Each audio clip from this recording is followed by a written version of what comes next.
Tiffin बॅगा सुकत नाहीत म्हणून ही गोणीची टिफिन बॅग मी शिवायचा प्रयत्न केला आणि बाहेरून जे कापड आहे ते क्रेपचं आहे. ते स्ट्रेचेबल असल्यामुळे त्याला सारख्या अशा चुण्या येत होत्या, त्यामुळे दोनदा उसवून एकदाचा मी हा कापड आणि गोणी एकत्र जोडून घेतला आणि दोन्ही साईडने जिथे आपण पिशवीचे बंद शिवतो त्या ठिकाणी अशी दुमड शिलाई घालून घेतली. आता याला बंद शिवणार आहोत. त्याच कापडाचे बंद मी शिवून तयार केलेत.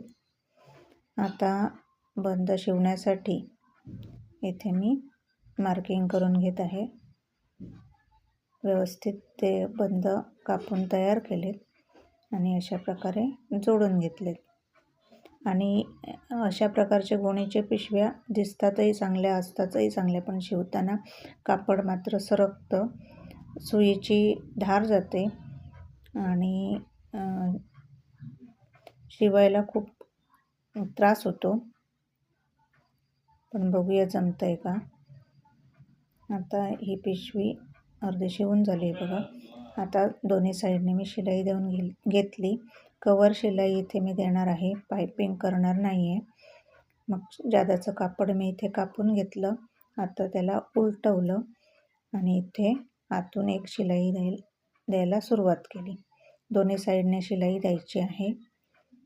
आणि आता बॉक्सचा आकार येण्यासाठी इथे मी अगदी पिशवीच्या तळाशी त्रिकोणी अशी भागात शिलाई देणार आहे. दोन्ही साईडने शिलाई देऊन झालेली आहे आणि अशा प्रकारे ही पिशवी माझी तयार झालेली आहे. याचा लॉंग व्हिडिओ पण मी यूट्यूबला टाकलेला आहे आणि त्यात काय काय आणि कसं कसं गमती जमती झाल्यात त्या पण दाखवलेल्या आहेत, सांगितलेल्या आहेत. व्हिडिओ पाहिल्याबद्दल धन्यवाद.